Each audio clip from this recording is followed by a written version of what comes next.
الله أكبر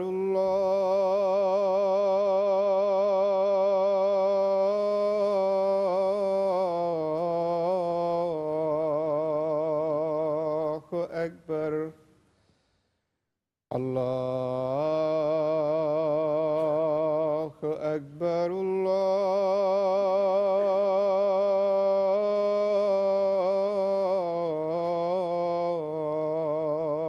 الله أكبر. أشهد أن لا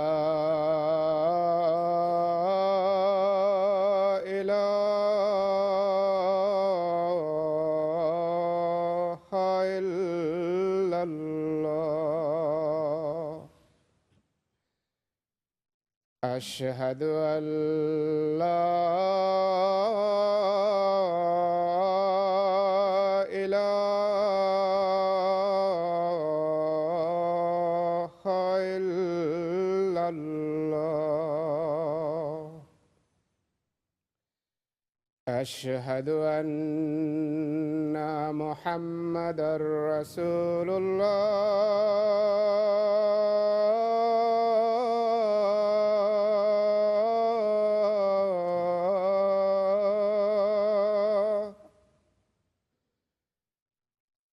أشهد أن محمدًا رسول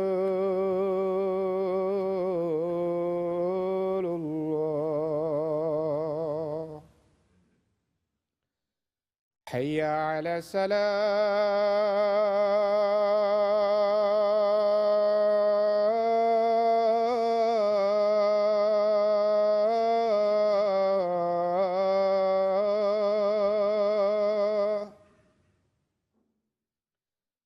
حي على الصلاة.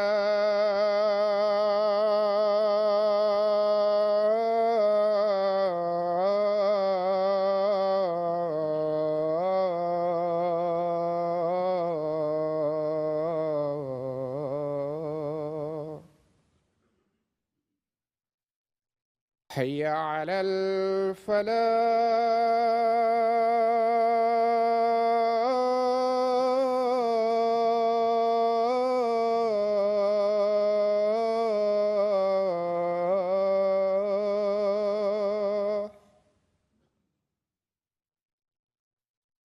حي على الفلاح.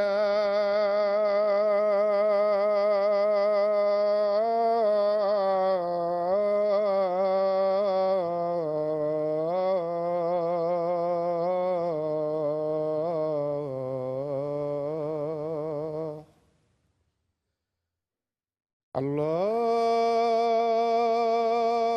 أكبر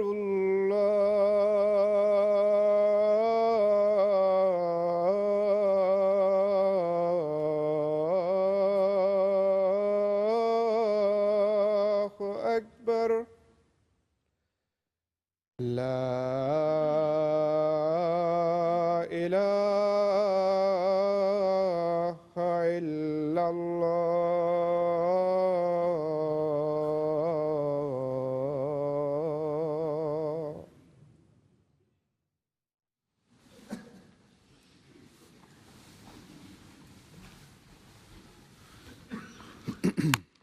السلام عليكم ورحمة الله.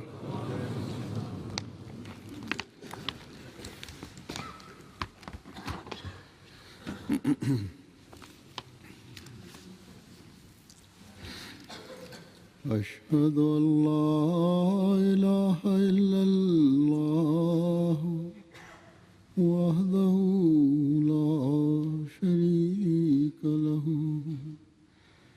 وأشهد أن محمدًا عبده ورسوله.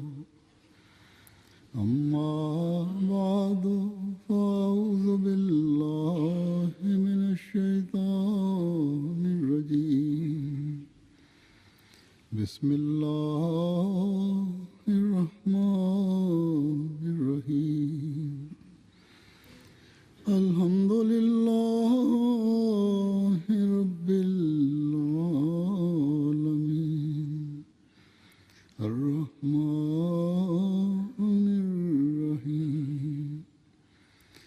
مالك يوم الدين إياك نعبد وإياك نستعين اهدنا الصراط المستقيم صراط الذين أنعمت عليهم غير المغضوب عليهم ولا الضالين.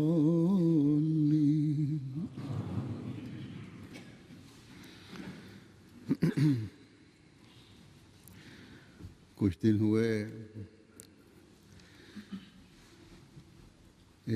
دینی اور تربیتی امور کا ایک جائزہ اتفاق سے ایک عہدیدار کے ساتھ باتوں میں میرے سامنے آیا. اس کے بعد پھر میں نے تحریری رپورٹ منگوائی ان سے. اس کو دیکھ کر مجھے خیال ہوا کہ بعض امور ایسے ہیں جن پر مجھے کچھ کہنا چاہیے، جو ایک طبقہ جو ہے جماعت کا اس کو ضرورت ہے، اور اسی طرح کچھ ایسی باتیں جو عہدیداروں کو بھی ضرورت ہے، جن کے لیے یہ امور جس طرح یہاں کی جماعت کے لیے اہم ہیں، اسی طرح دنیا کی دوسری جماعتوں کے لیے بھی اہم ہیں. یا نئی نسل اور ان افراد کے لیے بھی جاننا ضروری ہیں جو زیادہ ایکٹیو نہیں ہیں، زیادہ تر جماعتی کاموں میں انوالو نہیں ہیں.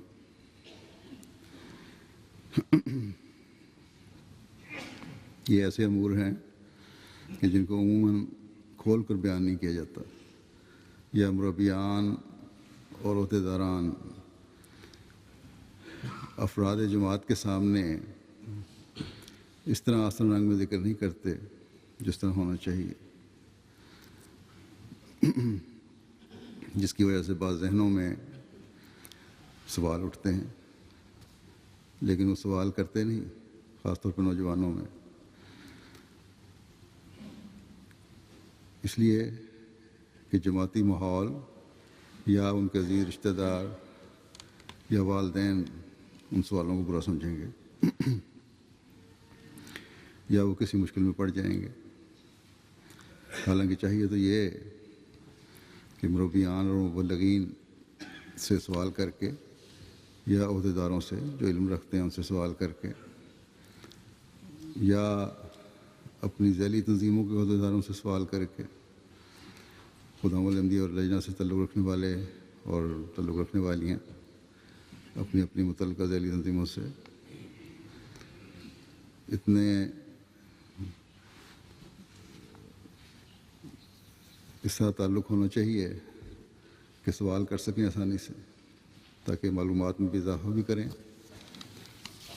اور کوئی شکوک و شبہات ہیں تو انہیں دور کریں.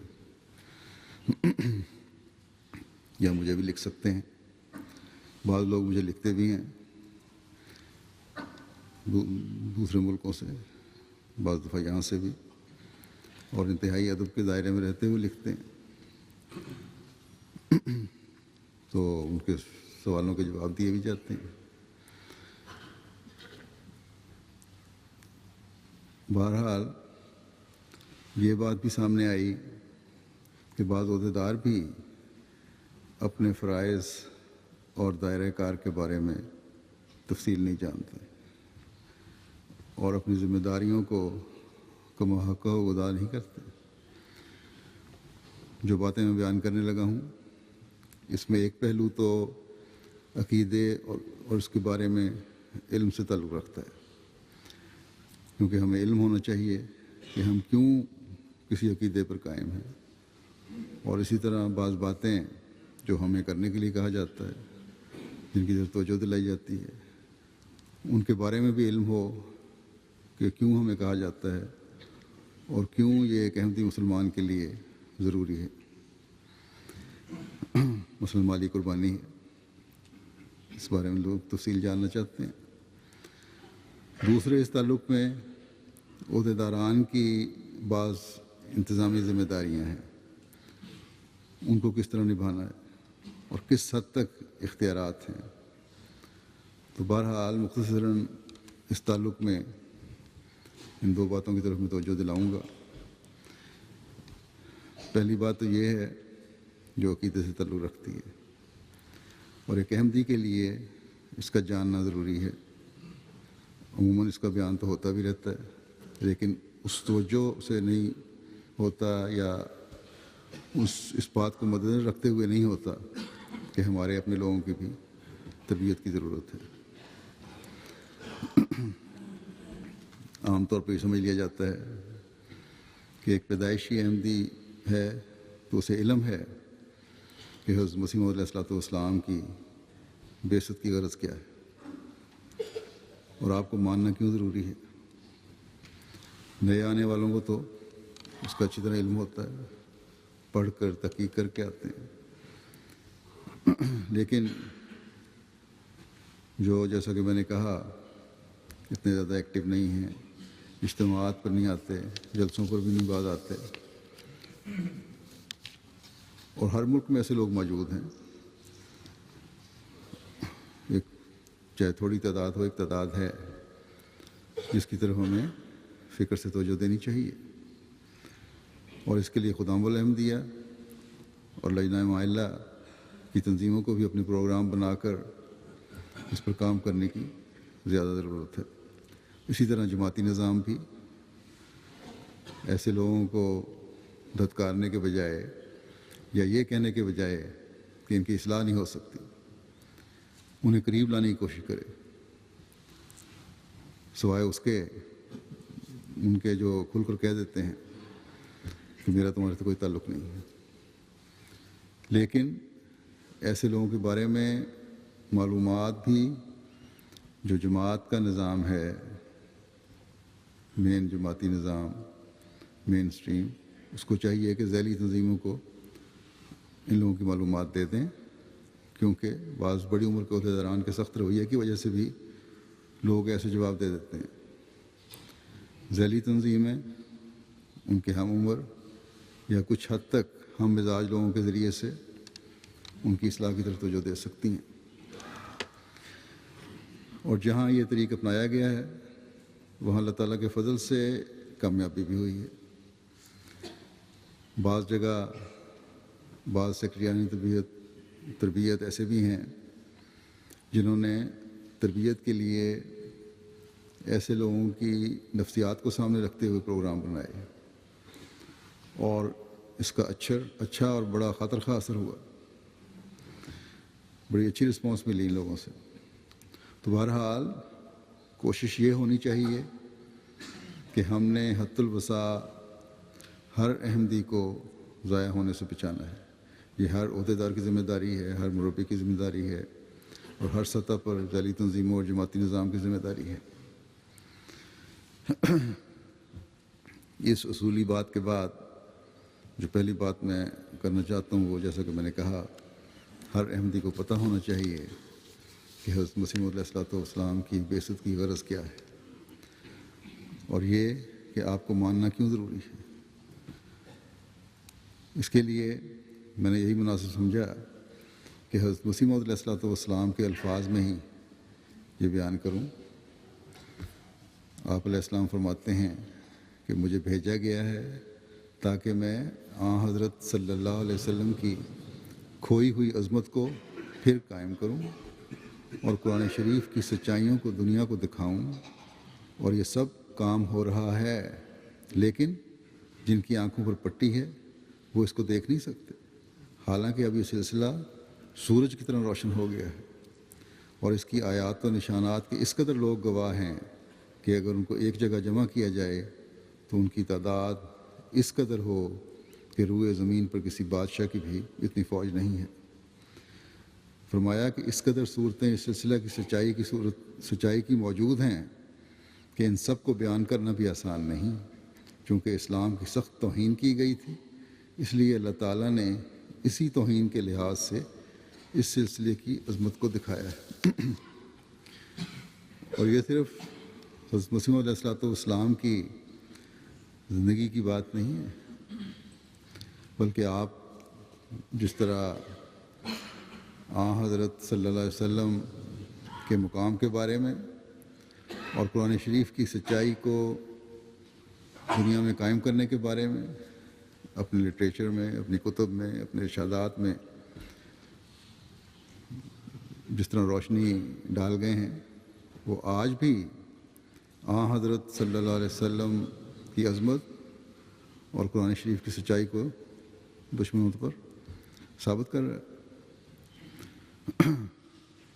میں نے مختلف موقعوں پر مختلف مثالیں دی ہیں کہ کس طرح جب حضرت صلی اللہ علیہ وسلم کی سیرت کے پہلو، حقیقی پہلوؤں کو غیروں کے سامنے بیان کیا جائے تو وہ یہ کہنے پر مجبور ہو جاتے ہیں کہ اگر یہی سیرت ہے، یہی تعلیم ہے تو ہم غلطی پر تھے۔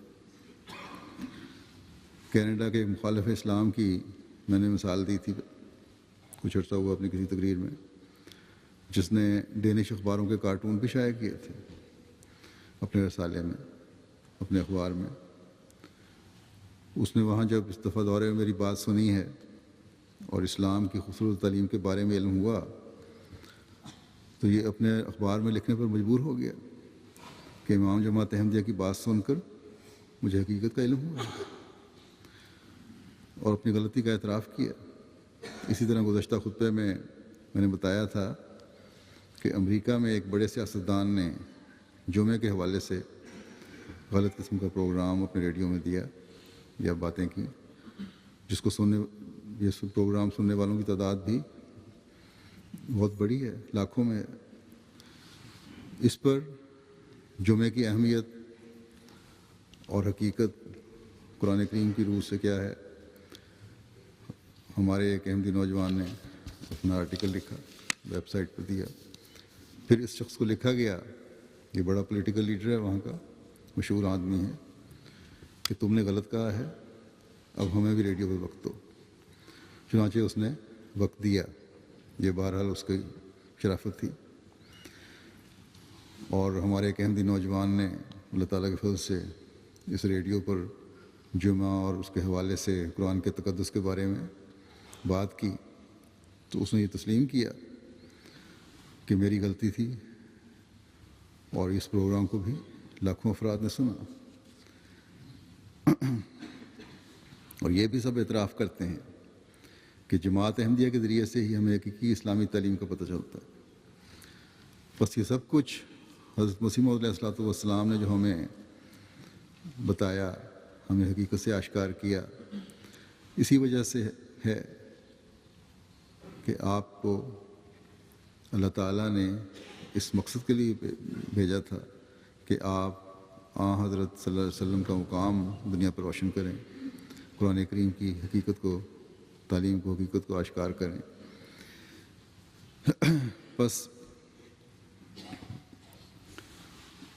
اس وجہ سے جیسا کہ آپ نے فرمایا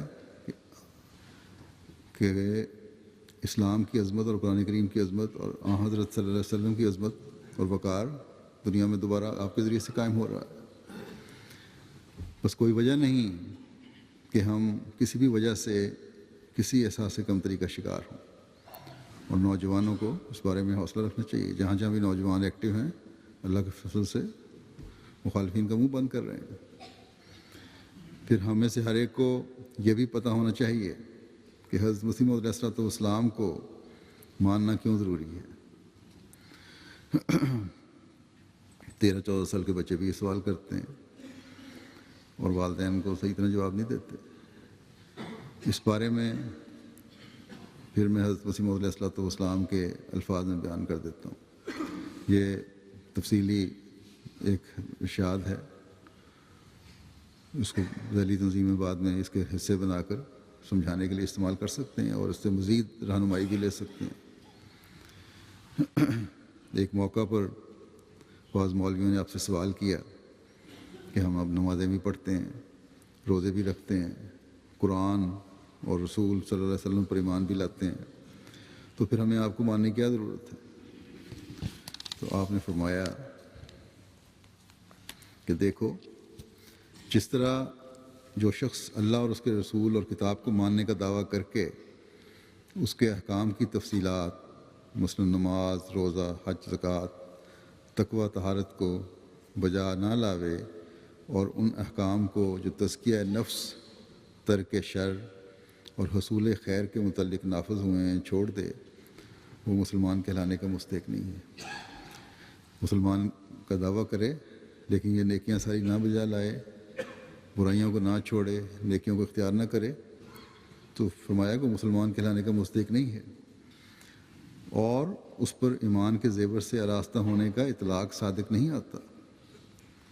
اسی طرح سے جو شخص مسیح موعود کو نہیں مانتا یا ماننے کی ضرورت نہیں سمجھتا، وہ بھی حقیقت اسلام اور غایت نبوت اور غرض رسالت سے بے خبر محض ہے، یعنی کہ اس کو پتہ ہی نہیں کہ نبوت کی کیا ضرورت ہے، کیا اغراض ہیں،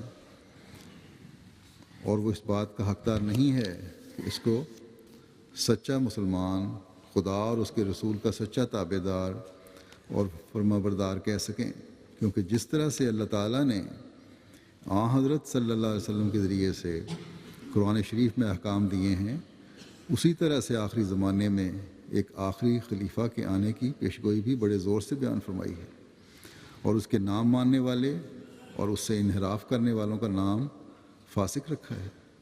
قرآن اور حدیث کے الفاظ میں فرق، جو کہ فرق نہیں ہے بلکہ بالفاظ دیگر قرآن شریف کے الفاظ کی تفسیر ہے، صرف یہ ہے کہ قرآن شریف میں خلیفہ کا لفظ بولا گیا ہے اور حدیث میں اسی خلیفہ آخری کو مسیح موعود کے نام سے تعبیر کیا گیا ہے۔ پس قرآن شریف نے جس شخص کے مبعوث کرنے کے متعلق وعدے کا لفظ بولا ہے، اسی طرح سے جس شخص کی بعثت کو ایک رنگ کی عظمت عطا کی ہے، وہ مسلمان کیسا ہے جو کہتا ہے کہ ہمیں اس کے ماننے کی ضرورت ہی کیا ہے۔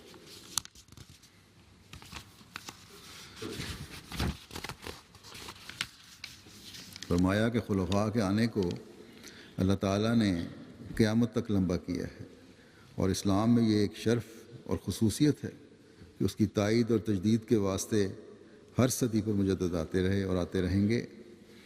دیکھو، اللہ تعالیٰ نے حضرت صلی اللہ علیہ وسلم کو حضرت موسیٰ علیہ السلام سے تشبیہ دی ہے۔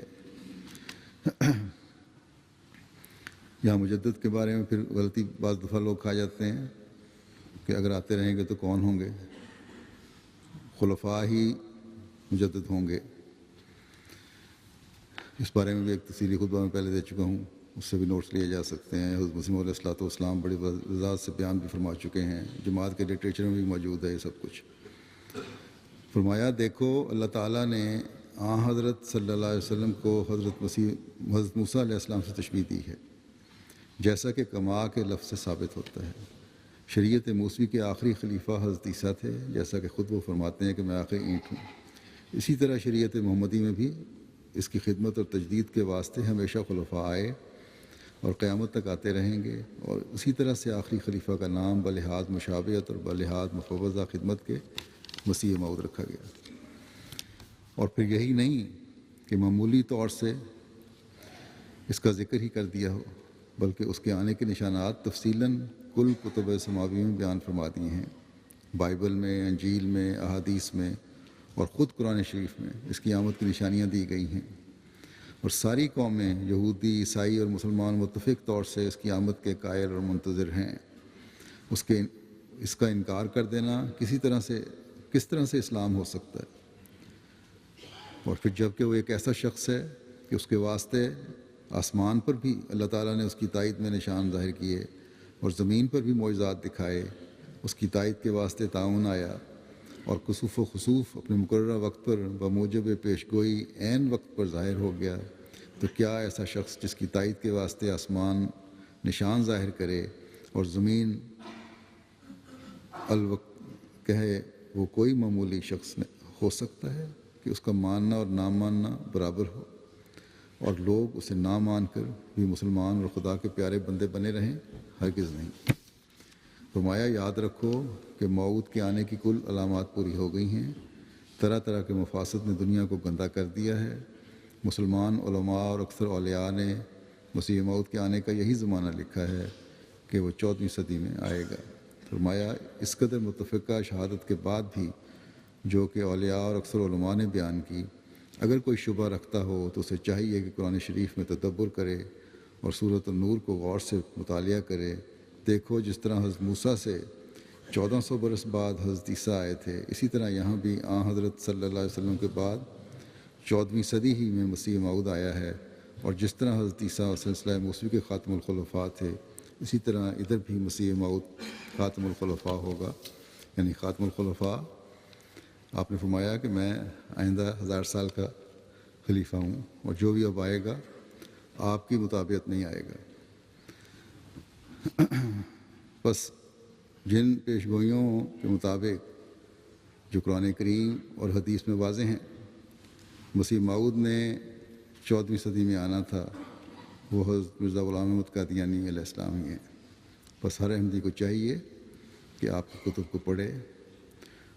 انگریزی دان جو ہیں یا جن کو زبان نہیں آتی اردو، دوسرے ملکوں میں جو بھی لٹریچر ہے، اتنا لٹریچر موجود ہے اللہ تعالیٰ کے فضل سے مختلف زبانوں میں، جس میں حضرت مسیح موعود علیہ السلام کی بعثت کا مقصد اور آپ کو ماننا کیوں ضروری ہے اس بارے میں وضاحت سے موجود ہے۔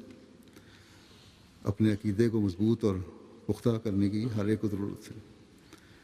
اعتراض کرنے والوں کے اعتراضوں کے جواب دیں، خود تیاری کریں گے تو خود علم بھی حاصل ہوگا اور اعتراض بھی تیار ہوں گے، جواب بھی تیار ہوں گے اعتراضوں کے۔ اس کے لیے بھی علاوہ اس کے کہ ہر شخص خود کرے، جماعتی نظام کو بھی اور ذیلی تنظیموں کو بھی اپنے پروگرام بنانے چاہیے کہ کس طرح ہم اس بارے میں ہر فرد تک یہ تعلیم پہنچا دیں کہ آپ کی بعثت کی غرض کیا ہے اور آپ کو ماننا کیوں ضروری ہے۔ پھر جو بات تربیت کے لیے ضروری ہے وہ ہے افراد جماعت کا، یہ تو عقیدے کی بات ہوگی جو میں نے کر دی۔ دوسری بات تربیت کی ہے، جو اس کا وہ ہے افراد جماعت کا خلافت کے ساتھ تعلق، اور خلافت کے ساتھ تعلق میں آج کل اللہ تعالیٰ کے فضل سے اللہ تعالیٰ نے ہمیں MTA کا بھی ایک ذریعہ دیا ہوا۔ اسی طرح ویب سائٹ ہے الاسلام، وہ ہے، بس ان سے بھی جوڑنے کی کوشش کرنے کی ضرورت ہے۔ ہر احمدی کو، نوجوان کو، مرد ہو عورت ہو، جوڑنے کی کوشش کریں، اور نظام جماعت کو بھی اور ذیلی تنظیموں کو بھی یہ کوشش کرنی چاہیے۔ مخلصین اور باوفا مخلصین کی ایک بہت بڑی تعداد ہے جو یہاں مسجد میں آ کر بھی بڑی کوشش سے آتے ہیں اور خطبہ سنتے ہیں، اور دنیا میں مختلف جگہوں پر MTA کے ذریعے سے بھی سنتے ہیں اور باقاعدگی سے سنتے ہیں، بلکہ بعض ایسے بھی ہیں جو مجھے لکھتے ہیں 2-3 دفعہ سنتے ہیں۔ لیکن ایک ایسی تعداد ہے جو نہیں سنتی۔ یہاں UK میں ہی ایسے لوگ ہیں جو خطبات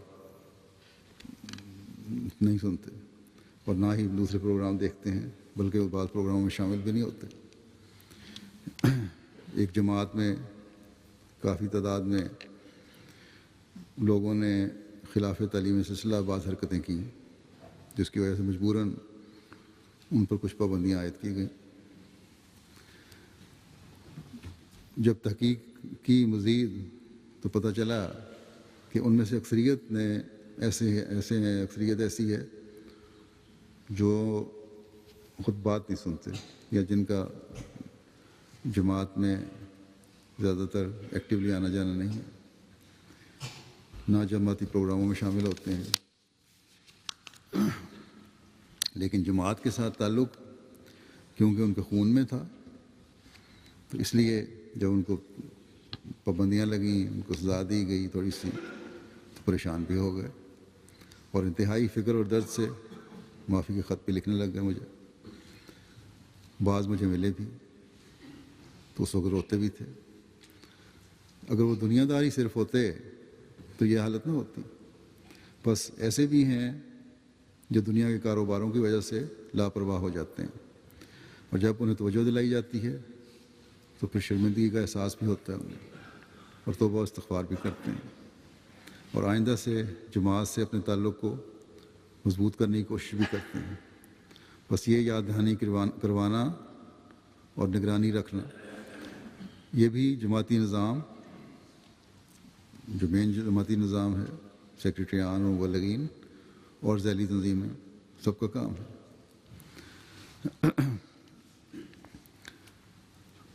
خلافت سے ہر فرد کا ذاتی تعلق پیدا کروانے کی کوشش کریں. دلوں میں خلافت سے تعلق اور وفا کو اجاگر کرنے کی کوشش کریں. جو پہلے ہی ہے، جب اس کو ان کو سمجھایا جائے تو مزید نکھر کے سامنے آتے ہیں لوگ. جو اگر کوئی گرد پڑ بھی گئی ہو تو وہ جھڑ جاتی ہے، کیونکہ یہ وفا کا اظہار جب ہوتا ہے جب کوئی تعزیر کی جاتی ہے تو اس وقت اس کا شدت سے اظہار ہوتا ہے. اگر تربیت کا شعبہ مستقل خلیفہ وقت سے رابطے کی تلقین کرتا رہے اور خطبات اور جلسوں اور سارے پروگراموں کو دیکھنے کی طرف توجہ دلاتے رہیں، تو جہاں خلافت سے مزید تعلق مضبوط ہوگا وہاں تربیت کے بھی بہت سے مسائل حل ہو جائیں گے انشاءاللہ تعالی. پھر اگلی بات جس کی طرف میں توجہ دلانا چاہتا ہوں وہ ہے افراد جماعت پر چندوں کی اہمیت واضح کرنا. یاد رکھیں، اور یہ بات عموماً میں سیکرٹریان مال سے کہا بھی کرتا ہوں، اور کہ لوگوں کو یہ بتایا کریں کہ چندہ کوئی ٹیکس نہیں ہے، بلکہ ان فرائض میں داخل ہے جن کی ادائیگی کا اللہ تعالیٰ نے قرآن شریف میں متعدد جگہ حکم فرمایا ہے. مثلا ایک جگہ اللہ تعالیٰ فرماتا ہے کہ فاتقوا اللہ مستطعتم واسمعوا واطیعوا وانفقوا خیرا لانفسکم ومن یوق شح نفسہ فاولئک هم المفلحون. ان تقرضوا اللہ قرضا حسنا یضاعفہ لکم ویغفر لکم واللہ شکور حلیم. بس اللہ کا تقوی اختیار کرو جس حد تک تمہیں توفیق ہے، اور سنو اور اطاعت کرو اور خرچ کرو، یہ تمہارے لیے بہتر ہے. اور جو نفس کی کنجوسی سے بچائے جائیں تو یہی ہیں وہ لوگ جو کامیاب ہونے والے ہیں. اگر تم اللہ کو قرضہ حسنہ دو گے تو وہ اسے تمہارے لیے بڑھا دے گا. ان تقرضوا اللہ قرضا حسنا یضاعفہ لکم ویغفر لکم، وہ اسے تمہارے لیے بڑھا دے گا اور تمہیں بخش دے گا، اور اللہ بہت قدر شناس اور بردبار ہے. بس ان آیات سے واضح ہے کہ خدا کی راہ میں خرچ کرنا ایک مومن کے لیے انتہائی ضروری ہے. وہی لوگ فلاح پانے والے ہیں جو خدا کی راہ میں خرچ کرتے ہیں. اور فرمایا کہ تمہارا خدا کی راہ میں خرچ کرنا ایسا ہی ہے جیسا کہ تم نے اللہ تعالیٰ کو قرض دیا. اور اللہ تعالیٰ وہ ہستی ہے جو بندے کو اس کی قربانی کے بدلے میں کئی گنا بڑھا کر لٹاتی ہے. اور ایسے متعدد واقعات مجھے لوگ لکھتے ہیں کہ ہم نے خدا تعالیٰ کی راہ میں چندہ دیا اور اللہ تعالیٰ نے ہمیں کئی گنا بڑھا کر لٹا دیا. اس بارے میں کئی دفعہ میں مختلف واقعات بھی بیان کر چکا ہوں. اللہ تعالیٰ تو غنی ہے اور بے نیاز ہے، اس کو ہمارے پیسے کی ضرورت نہیں. اصل میں تو ہمیں پاک کرنے کے لیے، ہمارے اطاعت کے معیار دیکھنے کے لیے، ہمیں تقویٰ کی راہوں کی تلاش کرتا دیکھنے کے لیے، ہمارے مال کی قربانی کے دعویٰ کے معیار کو دیکھنے کے لیے خدا تعالیٰ نے فرمایا ہے کہ اس کی راہ میں خرچ کرو، اس کے دین کے پھیلانے کے لیے، بڑھانے کے لیے خرچ کرو. بس ہر احمدی کو اس روح کو سمجھنے کی ضرورت ہے کہ ہم چندہ کیوں دیتے ہیں. اگر کسی سیکٹری مال یا صدر جماعت کو خوش کرنے کے لیے یا اس سے جان چھڑانے کے لیے چندہ دیتے ہیں تو ایسے چندے کا کوئی فائدہ نہیں. بہتر ہے نہ دیا کریں۔ اگر دوسرے کے مقابل پر آ کر صرف مقابلے کی غرض سے بڑھ کر چندہ دیتے ہیں تو اس کا بھی کوئی فائدہ نہیں۔ غرض کہ کوئی بھی ایسی وجہ جو خدا تعالیٰ کی رضا کے حصول کے علاوہ چندہ دینے کی ہو وہ خدا تعالیٰ کے ہاں رد ہو سکتی ہے۔ بس چندہ دینے والے یہ سوچیں کہ یہ خدا تعالیٰ کا ان پر احسان ہے کہ ان کو چندہ دینے کی توفیق دے رہا ہے، نہ کہ کسی شخص کا اللہ تعالیٰ پر یا اللہ تعالیٰ کی جماعت پر یہ احسان کہ وہ اسے چندہ دے رہے ہیں۔ بس ہر چندہ دینے والے کو یہ سوچ رکھنی چاہیے کہ وہ چندے دے کر خدا تعالیٰ کے فضلوں کے وارث بننے کی کوشش کر رہے ہیں۔ الہی جماعتوں کے لیے مالی قربانی انتہائی اہم چیز ہے۔ اس لیے میں نے تمام جماعتوں کو یہ کہا ہے کہ نوآبائین اور بچوں کو وقف جدید اور تحریک جدید میں زیادہ سے زیادہ شامل کرنے کی کوشش کریں، چاہے ایک پیسہ دے کے کوئی شامل ہوتا ہو، تاکہ انہیں عادت پڑے اور اللہ تعالیٰ کے فضلوں کو سمیٹنے والے ہوں۔ چندوں کی اہمیت کے بارے میں ایک جگہ حضرت مسیح موعود علیہ السلام فرماتے ہیں کہ دنیا میں انسان مال سے بہت زیادہ محبت کرتا ہے۔ اسی واسطے علم تعبیر الرؤیا میں لکھا ہے کہ اگر کوئی شخص دیکھے کہ اس نے جگر نکال کر کسی کو دیا ہے تو اس سے مراد مال ہے۔ یہی وجہ ہے کہ حقیقی اتقاء اور ایمان کے حصول کے لیے فرمایا لن تنالوا البر حتی تنفقوا مما تحبون، حقیقی نیکی کو ہرگز نہ پاؤ گے جب تک کہ تم عزیز ترین چیز خرچ نہ کرو گے، کیونکہ مخلوق الہی کے ساتھ ہمدردی اور سلوک کا ایک بڑا حصہ مال کے خرچ کرنے کی ضرورت بتلاتا ہے، اور ابنائے جنس اور مخلوق الہی کی ہمدردی ایک ہی شے ہے جو ایمان کا دوسرا جزو ہے، جس کے بدوں ایمان کامل اور راسخ نہیں ہوتا۔ جب تک انسان اثار نہ کرے دوسرے کو نفع کیوں کر پہنچا سکتا ہے؟ دوسرے کی نفع رسانی اور ہمدردی کے لیے اثار ضروری شے ہے، اور اس آیت میں لن تنالوا البر حتی تنفقوا مما تحبون میں اسی اثار کی تعلیم اور ہدایت فرمائی گئی ہے۔ پس مال کا اللہ تعالیٰ کی راہ میں خرچ کرنا بھی انسان کی سعادت اور تقوی شعاری کا معیار اور محک ہے۔ ابو بکر رضی اللہ تعالیٰ عنہ کی زندگی میں للہ وقف کا معیار اور محک وہ تھا جو رسول اللہ صلی اللہ علیہ وسلم نے ایک ضرورت بیان کی اور وہ کل اساس البیت لے کر حاضر ہو گئے۔ پس سیکرٹریان مال کو اس طریق پر افراد جماعت کی تربیت کی ضرورت ہے کہ تقوی اور ایمان پختہ ہوتا ہے جب مالی قربانی ہو۔ اسی طرح مربیان کو بھی اس بارے میں جب موقع ملے نصیحت کرنی چاہیے۔ اس کے لیے مسلسل توجہ کی ضرورت ہے۔ بس ہر سطح پر سیکرٹریان مال کو فعال ہونے کی ضرورت ہے۔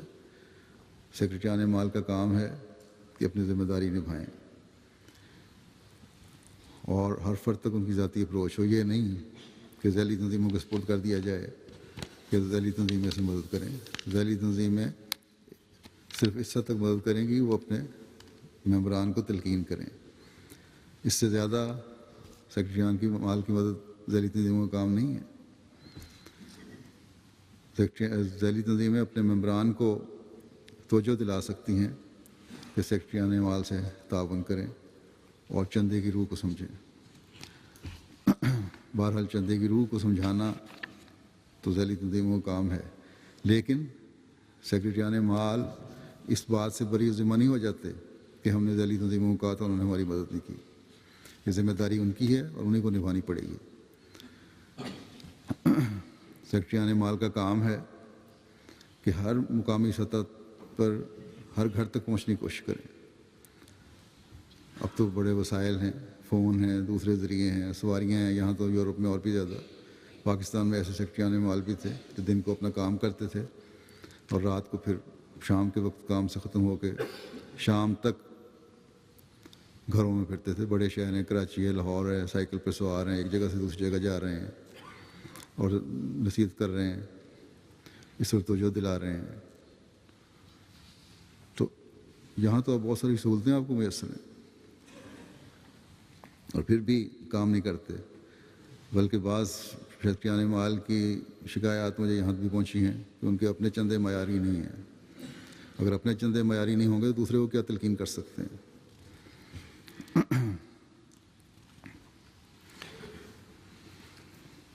اور پیار اور نرمی سے یہ کام کرنے والا ہے۔ مالی قربانی کی اہمیت واضح کریں۔ بعض سخت ہو جاتے ہیں، ایک دفعہ انکار کرتا ہے، دوسری دفعہ جائیں، تیسری دفعہ جائیں، چوتھی دفعہ جائیں، لیکن ماتھے پہ بل نہیں آنا چاہیے۔ کسی شخص کو یہ زوم نہیں ہونا چاہیے کہ شاید یہ بھی یاد رکھیں دینے والے بھی کہ اس کے چندے سے نظام جماعت چل رہا ہے،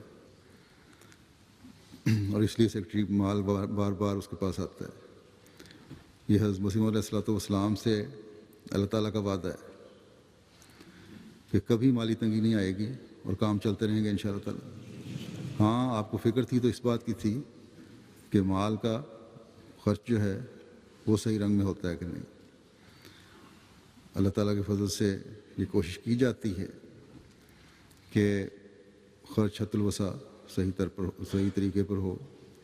بعض جگہ خرچ میں لاپرواہی ہو تو توجہ بھی دلائی جاتی ہے۔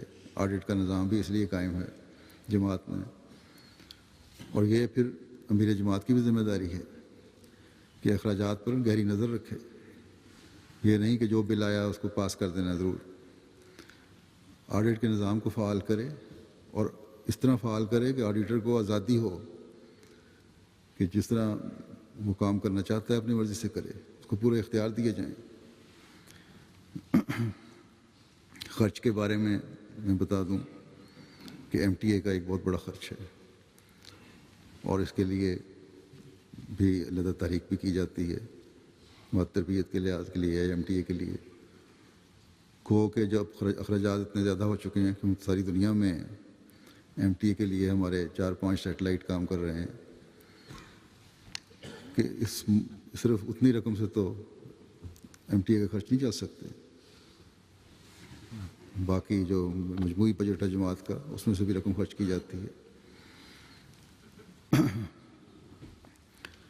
تو اس طرف بھی توجہ کی ضرورت ہے، لوگوں کو توجہ کرنی چاہیے۔ اگر جلسے کے دوسرے دن کی تقریر کو غور سے سنیں، جو یہاں یو کے میں کرتا ہوں، تو ہر ایک کو پتہ چل جائے گا کہ اللہ تعالیٰ نے جماعت کے پیسے میں کتنی برکت ڈالی ہوئی ہے، اور کس طرح کام کی وسعت ہو رہی ہے، اور کس طرح کام کا پھیلاؤ ہو چکا ہے، اور کتنے اللہ تعالیٰ ہر سال ہمیں اس پیسے کو پھل لگا رہا ہے اور کس طرح لگا رہا ہے۔ اللہ تعالیٰ کے فضل سے یہ سب اخراجات احباب جماعت کی مالی قربانیوں سے ہوتے ہیں۔ اس کے علاوہ بعض انتظامی باتوں کی طرف بھی میں آج توجہ دلانا چاہتا ہوں۔ جیسا کہ میں نے ذکر کیا ہے کہ خلیفہ وقت کے خطبات کا سننا بھی بہت ضروری ہے، یا دوسری باتیں جو کی جاتی ہیں مختلف وقتوں میں، ان کو غور کرنا اور نوٹ کرنا بڑا ضروری ہے۔ جہاں یہ احباب جماعت کو توجہ دلائیں عہدیدار، وہاں عہدیداران خود بھی اس طرف توجہ دیں۔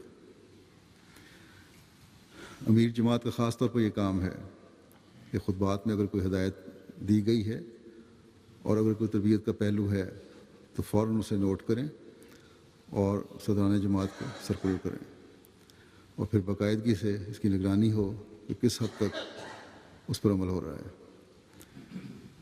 جہاں تک ہو سکتا ہے کہ بعض اور جماعتیں بھی کرتی ہوں، لیکن جو رپورٹ کا جہاں تک تعلق ہے، ابھی تک صرف امریکہ کی جماعت کے امیر ہیں جو باقاعدگی سے نوٹ کرتے ہیں اور پھر آگے سرکولر بھی کرتے ہیں اور پہنچاتے ہیں۔ کوئی بھی بات جب دیکھیں کہ خطبے میں کی گئی ہے، کوئی ہدایت دی گئی ہے، اور باقیوں کو بھی چاہیے اس پر عمل کریں۔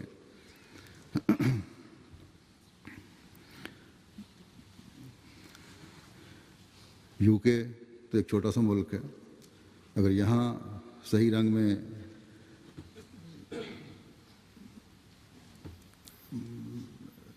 اس بارے میں کام کیا جائے تو سب جماعتوں سے بڑھ کر بہترین نتائج یہاں نکل سکتے ہیں۔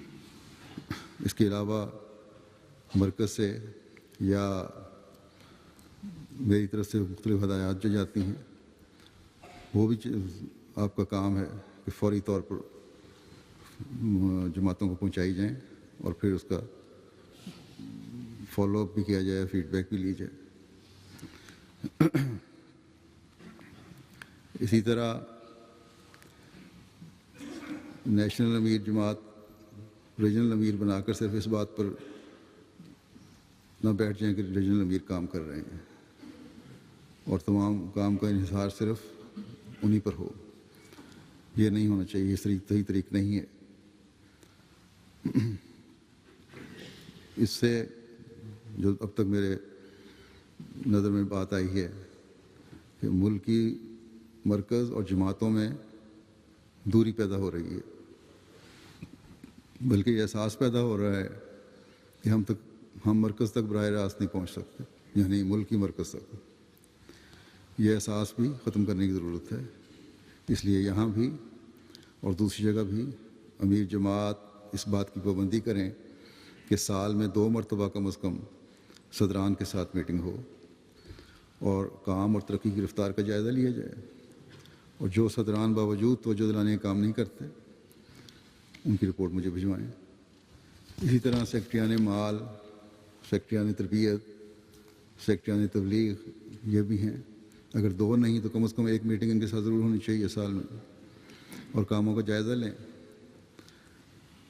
اگر یہ سیکرٹریان فعال ہو جائیں تو باقی شعبوں کے سیکرٹریان ہیں یا باقی شعبوں کے بہت سارے جو مسائل ہیں وہ بھی خود بخود حل ہو جائیں گے۔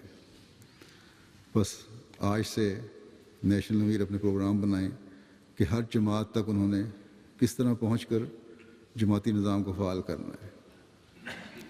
یو کے اور چھوٹے ممالک میں جو ہیں ان میں تو یہ کوئی مشکل کام نہیں ہے، اور جو مرکز میں یا کسی بھی ریجن میں جمع کیا جا سکتا ہے میٹنگ کے لیے۔ جو بڑے ممالک ہیں، امریکہ ہے، کینیڈا وغیرہ، وہ اپنا کوئی ایسا لائحہ عمل اس سلسلے میں بنائیں کہ کس طرح ذاتی رابطہ ہر سطح کی جماعت کو فعال بنانے کے لیے وہ کر سکتے ہیں۔ اور ایک بات، اہم بات جو پہلے بھی میں کئی مرتبہ کہہ چکا ہوں، یہ ہے کہ افراد جماعت سے پیار اور نرمی کا سلوک کریں۔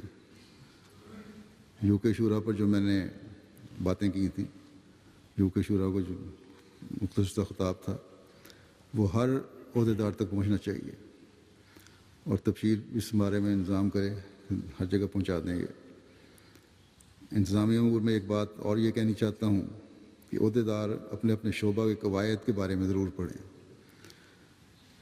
قواعد میں ہر ایک شعبے کو پتہ ہونا چاہیے کہ اس کے کیا فرائض ہیں، کیا اختیارات ہیں۔ ایک ہدایت نیشنل امیر کے لیے ہے کہ وہ ریجنل امیر کو جو کام اور اختیارات دیں اس کے بارے میں مرکز کو بھی لکھیں اور بتائیں۔ اس پر کم از کم میرا خیال ہے کہ عمل نہیں ہو رہا کہیں بھی، کیونکہ کبھی یہ ایسا خط مجھے نہیں آیا کہ ہم نے فلاں ریجنل امیر مقرر کیے ہیں اور ان کے یہ اختیارات ہیں۔ قاعدہ نمبر 177 اس پہ لکھا ہوا ہے، بڑا واضح ہے۔ اب اس کی ضرورت ہے، اس بارے میں بھی توجہ کی ضرورت ہے۔ عمرا خاص طور پر قواعد کی کتاب میں سے جو قواعد ہیں 215 سے 220 تک، وہ ضرور پڑھیں اور ان کو ذہن میں رکھیں اور ان پر عمل کریں، خاص طور پر جب کسی معاملہ میں فیصلہ کرنا ہو۔ اسی تعلق میں مبلغین کو بھی میں یاد دہانی کروانا چاہتا ہوں کہ وہ بھی اپنی ذمہ داریوں کو ادا کریں، اور ایک ذمہ داری ان کی یہ بھی ہے کہ جماعتوں میں قرآن کریم پڑھانے کا انتظام کریں۔ اگر کبھی دورے پر ہوں خود تو ایسے استاد تیار کریں جو بچوں کو اور قرآن کریم ناظرہ نہ جاننے والوں کو قرآن کریم پڑھا سکیں، اور یہ کلاسیں باقاعدگی سے ہونی چاہیے۔ یہ نہیں کہ ہفتے میں 1 دن ہو گئی یا ہفتے میں 2 دن ہو گئی، مغرب یا عشاء کے وقت جب بھی وقت ہو پڑھائیں۔ اگر مربیان اور مبلغین دورے پر نہ ہو اور خود موجود ہوں تو جو ان کے سینٹر ہیں وہاں یہ کلاسیں لیں۔ کئی شکایات آ رہی ہیں کہ ہمارے بچوں کو قرآن کریم پڑھانے والا کوئی نہیں، اور ہمیں مجبوراً بعض دفعہ غیروں کے ساتھ غیر احمدیوں کے پاس جانا پڑتا ہے۔ اسی طرح جن کو قاعدہ پڑھانے کی ضرورت ہے انہیں قاعدہ پڑھائیں۔ اس طرح بھی بچوں کو آپ لوگ مسجد سے اٹیچ کریں گے، مرکز سے اٹیچ کریں گے، اور تربیتی لحاظ سے بھی یہ بڑی مفید ہوگی چیز۔ اور قرآن کریم کے پڑھانے کا جو فائدہ ہے وہ تو ہے ہی، ظاہر و باہر ہے۔ مبلغین کے لیے یہ بھی یاد رکھنا ضروری ہے کہ عموماً 3-4 سال بعد ان کا تبادلہ ہوتا ہے۔ اگر اس سے پہلے بھی ضرورت ہو تو ہو جاتا ہے، اسی جگہ جس ملک میں ہوں وہیں۔ اگر اس طرح کبھی صورتحال پیدا ہو تو بعض ملکوں سے میں یہ شکایت ہے کہ وہ بڑا انقباض ہوتا ہے ان کو، ایسے تبادلوں کو بخوشی تسلیم کرنا چاہیے۔ اللہ کے فضل سے یہاں یوکے کے مبلغین میں یہ بات نہیں ہے، ابھی تک میرے علم میں ہے۔ یہ بھی اہم بات یاد رکھیں کہ اگر کسی عہدیدار یا اگر امیر کو بھی کسی بات کی توجہ دلانے کی ضرورت ہو، مگر اگر کچھ ایسا معاملہ ہے جو جماعتی روایت کے خلاف ہے یا جس میں کوئی شرعی روک ہے، تو ادب کے دائرے میں اور نرمی کے ساتھ توجہ دلائیں۔ اگر بات نہ مانی جائے اور جماعتی نقصان ہو رہا ہو یا شرعی حکم ٹوٹ رہا ہو تو پھر مجھے اطلاع کر دیں۔ کسی قسم کی آپس میں بحث اور ایک ضد بازی نہیں شروع ہو جانی چاہیے۔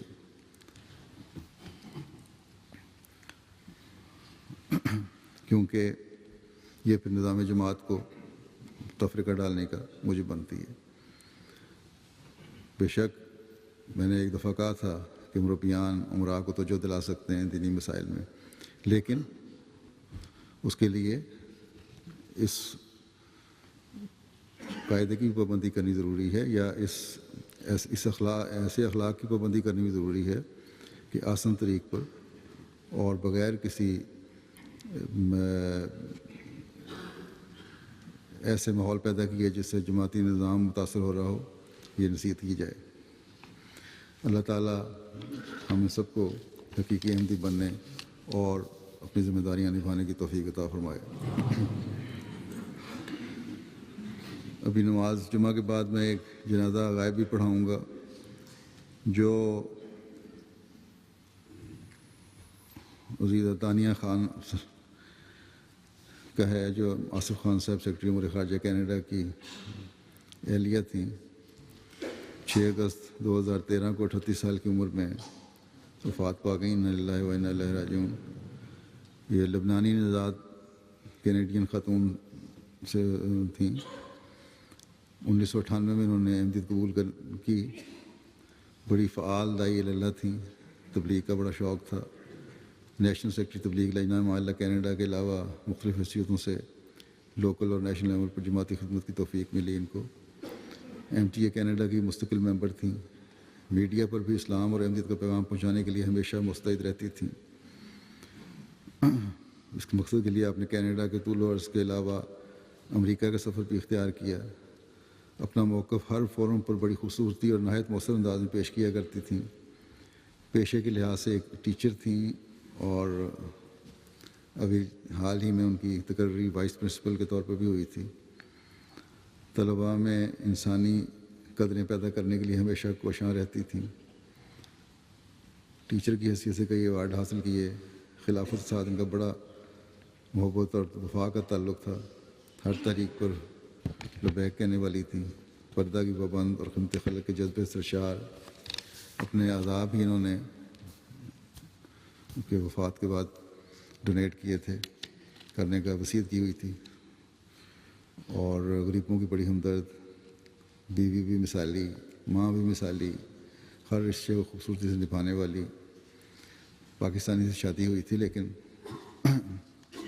غیر معمولی طور پر اپنے آپ کو ایڈجسٹ کیا انہوں نے۔ اسلامی اقدار کی محافظ، بڑی مخلص خاتون تھیں، موسیہ تھیں اللہ تعالیٰ کے فضل سے۔ ان کے 3 بچیاں ہیں جو وقفات نو میں شامل ہیں، وقف نو میں شامل ہیں، اور کافی ان کا حلقہ وسیع تھا۔ ان کے جنازے پہ بھی وہاں کے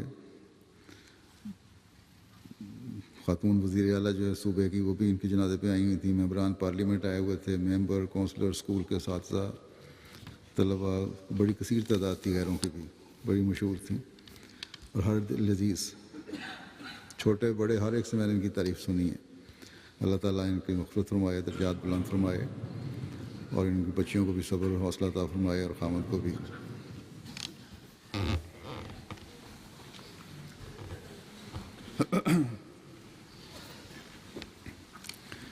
الحمد لله نحمده ونستعينه ونستغفره ونؤمن به ونتوكل عليه ونعوذ بالله من شرور أنفسنا ومن سيئات أعمالنا، من يهده الله فلا مضل له ومن يضلل فلا هادي له، ونشهد أن لا إله إلا الله ونشهد أن محمدا عبده ورسوله۔ عباد الله رحمكم الله، إن الله يأمر بالعدل والإحسان وإيتاء ذي القربى وينهى عن الفحشاء والمنكر والبغي، يعظكم لعلكم تذكرون۔